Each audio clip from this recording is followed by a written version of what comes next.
На 13.000 хектари земјоделско земјиште ќе биде наводнето со изградбата на 4 системи за наводнување по сливот на реката Вардар. Хидросистемот Лисиче, кој ги опфаќа земјоделците од Велес и Чашка, и би обезбедил наводнување на 3650 хектари земјоделско земјиште. Пепелиште кој ќе ги снабди земјоделците од општина Неготино и Демир Капија, наводнувајќи 3000 хектари. Хидросистемот Страиште, кој ја опфаќа општина Валандово, наводнувајќи земјоделска површина од 1500 хектари.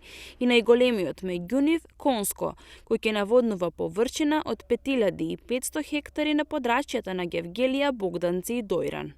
Имплементацијата е од страна на Министерството за земјоделство, шумарство и водостопанство, а активноста опфаќа изградба, рехабилитација и проширување на 4 системи за наводнување по долината на реката Вардар: Страиште, Лисиче, Конско и Пепелиште, како и изградба на мали хидроцентрали на Лисиче и Конско. Имплементацијата на програмата за наводнување во нашата земја ќе овозможи создавање на модерни и ефикасни системи за наводнување, кои ќе го зголемат хидропотенцијалот и обемот на земјоделското производство и ќе ги намалат економските загуби. Реализацијата на оваа програма е во линија на нашите заложби за создавање модерно земјоделство по европски терг, со што ги решаваме децениските проблеми на нашите земјоделци. Реализиравме бројни проекти од водостопанството и инвестираме во сите региони. Овозможивме изградба на нови и реконструкција на постојни системи за наводнување, за да осигураме стабилни и богати приноси и да бидеме уште поконкурентни на европските и светските пазари. Тука би издвоил неколку клучни инвестиции, како што е браната Конско во вредност од 40 милиони евра, чијашто изградба започна пред 3,5 години и веќе е во завршна фаза. Ова е најголемиот капитален проект за водоснабдување во последните 50 години. Земјоделството е еден од врвните приоритети на земјата, смета Ковачевски, нагласувајќи дека имплементацијата на ваквите проекти е се со цел мотивирање на земјоделците, давање подршка и ценење на нивниот труд за производство на домашна храна. За прв пат воведовме аванс на исплата на субвенциите. 30% од основните субвенции во вкупна вредност од 162 милиони евра се исплатени на сметките на 58.300 земјоделци.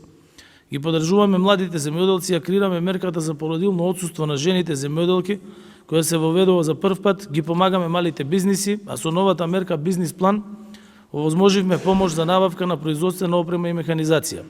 И германската амбасадорка Петра Дрекслер укажа на тоа колку е важна оваа програма за подобрување на условите на земјоделското производство од аспекти на климатските промени кои се случуваат. За да се постигне тоа добро водоснабдување е од клучно значење. Истражувањата покажуваат дека има негативно влијание од недостигот на вода и од климатските промени кои што влијаат врз ресурсите. Само 3% од вкупната вода на земјата е питка вода, а околу 70% од таа вода се користи токму за земјоделието.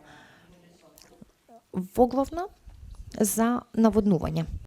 Проектот за имплементација на новите хидросистеми ќе биде реализиран со поддршка од Германска кредитна банка, со 80 милиони евра заем и со донирање грант од 2,8 милиони евра за поддршка на земјоделските задруги во областите опфатени со хидросистемите. Со ова обезбедени ќе бидат 70% од потребните средства, а останатите 30% ќе бидат обезбедени од буџетот на државата.